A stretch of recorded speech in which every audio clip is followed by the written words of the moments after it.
This is the story of the man who pulled the trigger on the most famous assassination plot in history, only to find the gun pointed at himself months later.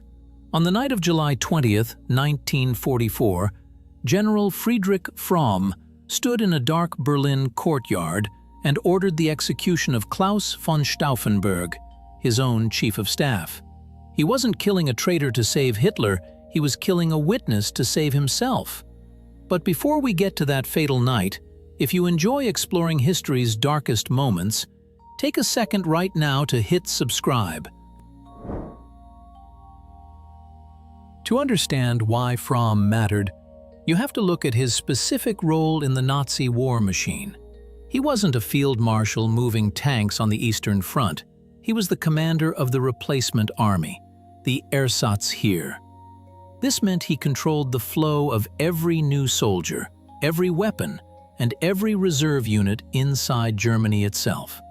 While other generals fought the Allies, Fromm sat in Berlin on a mountain of potential power. His signature could mobilize thousands of troops within the capital in hours. That made him the single most critical figure for anyone planning a coup. If you wanted to seize Berlin, you didn't need Rommel or Manstein, you needed Friedrich Fromm. Friedrich Fromm was not a fanatical Nazi, but he certainly wasn't a hero. He was a survivor. By 1944, he saw the war was lost, yet he refused to commit to the resistance. He played a dangerous double game, keeping his door open to conspirators while never promising them anything concrete. When men like Ludwig Beck approached him, Fromm didn't report them to the Gestapo, which was treason in itself. He simply listened and waited. His strategy was cold and calculated. If the plotters succeeded, he would claim he supported them. If they failed, he would crush them. He was a general betting on both horses in a race where the loser faced a firing squad. The relationship between Fromm and Claus von Stauffenberg was one of the strangest in military history. In July 1944, Stauffenberg became Fromm's chief of staff. This put the driving force of the conspiracy directly into the office of the man who could stop it. They worked desks apart in the Bendler Block headquarters. Stauffenberg openly used Fromm's authority to tweak the Valkyrie orders, the emergency plan they intended to use for the coup. Fromm signed off on these changes, knowing full well they could be used against the regime. He watched Stauffenberg pack explosives into his briefcase and fly to Hitler's headquarters, maintaining a silence that was louder than any order he ever gave. At 12:42 p.m. on July 20th, the bomb detonated at the Wolf's lair. Stauffenberg watched the explosion, bluffed his way past the checkpoints, and flew back to Berlin, convinced Hitler was dead. Back in the Bendler Block, the conspirators waited for the signal to launch Operation Valkyrie. But the signal never came. Communication lines were cut, then restored, then confused. Fromm went to lunch. He didn't panic, and he didn't mobilize. He just ate his meal while the fate of Europe hung in the balance. It wasn't until Stauffenberg landed that the real confrontation began. The conspirators needed Fromm to issue the order Valkyrie to the troops. Without his signature, the coup was just a mutiny. Around 4 p.m., General Olbricht, one of the key plotters, burst into Fromm's office and lied, telling him Hitler was dead. Fromm, ever the cautious bureaucrat, decided to verify this himself. He picked up the phone and called Field Marshal Keitel at the Wolf's lair. That one call destroyed everything.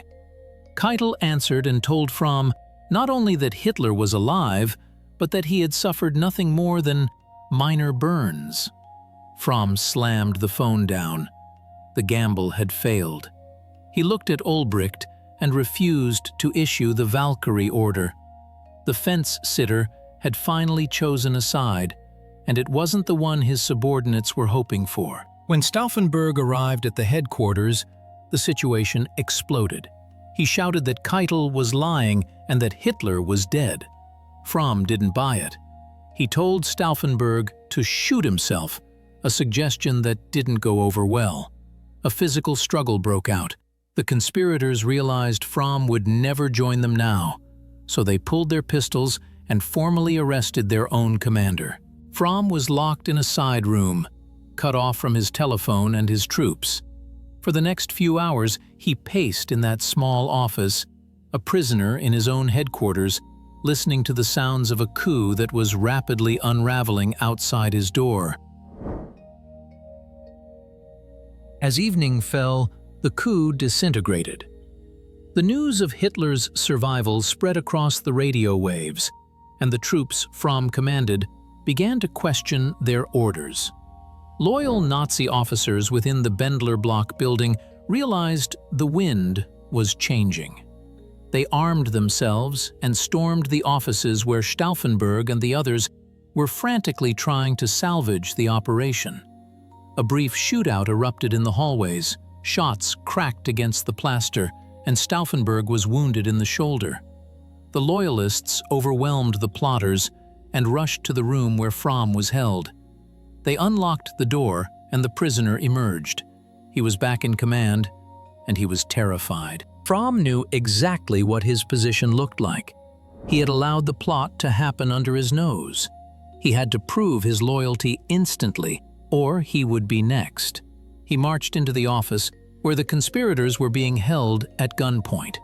There was no interrogation and no call to Berlin police. Fromm declared, "In the name of the Führer, a court-martial convened by me has sentenced you to death." It was a lie. There was no court-martial. There was just Fromm acting as judge, jury, and executioner in a desperate attempt to bury the evidence of his own complicity before the Gestapo arrived. The events that followed were rushed and brutal.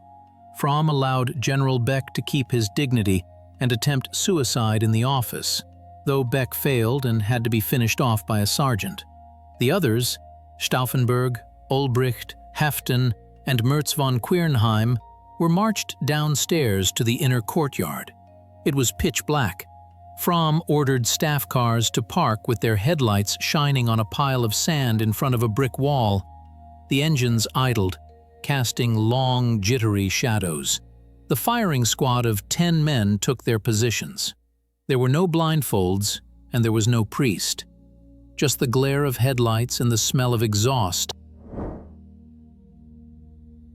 They shot them, one by one. General Ulbricht went first. Then it was Stauffenberg's turn. As the soldiers raised their rifles, his adjutant, Werner von Haften, threw himself in front of the bullets in a final act of loyalty. The squad reloaded. Stauffenberg stood alone in the light. Before the volley fired, he shouted his final words, "Long live sacred Germany!" The rifles cracked and the man who had almost killed Hitler fell into the sand. Fromm watched it all without looking away. He had just executed his closest staff members, men he had shared lunch with for months. Minutes later, he sent a telex to Hitler reporting that he had crushed the revolt. Fromm thought he had saved himself, but he was wrong. Shortly after the bodies were loaded onto a truck, Joseph Goebbels and the SS arrived at the Bendler Block. Fromm greeted them with the confidence of a man who had just put down a mutiny. Goebbels wasn't fooled. He looked at the empty courtyard and the fresh blood in the sand and said the words that sealed Fromm's fate. "You've been in a damned hurry to get your witnesses below ground, haven't you, General?" It was the obvious truth.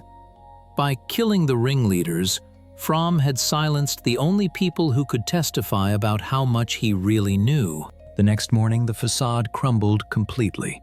Heinrich Himmler, the head of the SS, arrived to take command of the replacement army, which was the very job Fromm held. Himmler had wanted this position for years because it was the key to total SS control over the military. Fromm was relieved of duty and sent home.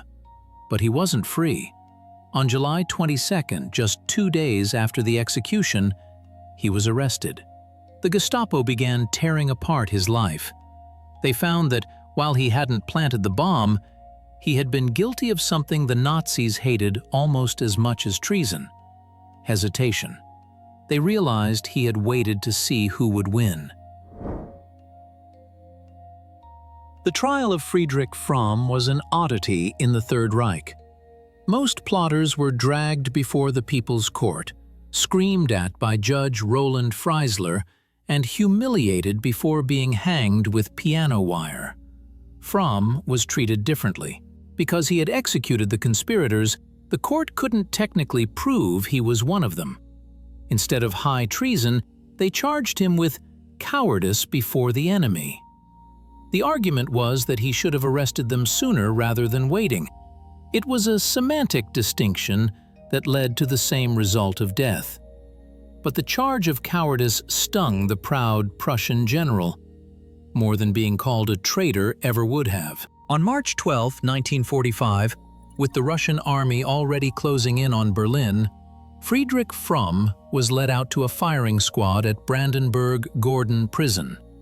The Third Reich was collapsing around him, yet they still took the time to shoot the man who had shot Stauffenberg.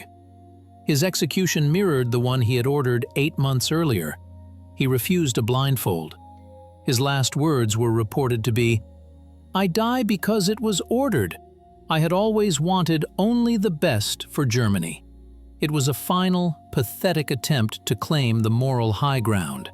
The volley fired, and the general who tried to play the middle paid the ultimate price. History has not been kind to Friedrich Fromm. He is remembered neither as a villainous Nazi nor as a heroic resistor. He is the eternal symbol of the opportunistic bureaucrat. His actions on July 20th probably saved the Nazi regime from immediate collapse, buying Hitler 10 more months of war that cost millions of lives. If Fromm had joined the coup instead of hedging his bets, the war in Europe might have ended in 1944. Instead, he chose safety and silence, and in the end, he got neither. He remains the man who killed the heroes to hide his own fear. Friedrich Fromm's story is a brutal lesson in the cost of indecision. In a world of extremes, he tried to stand in the middle, and he was crushed by both sides. He executed his friends to appease his enemies, and ended up sharing their fate. It serves as a grim reminder that when history reaches a tipping point, fence-sitting is often the most dangerous position of all. If you found this story fascinating, hit that like button and subscribe for more forgotten history.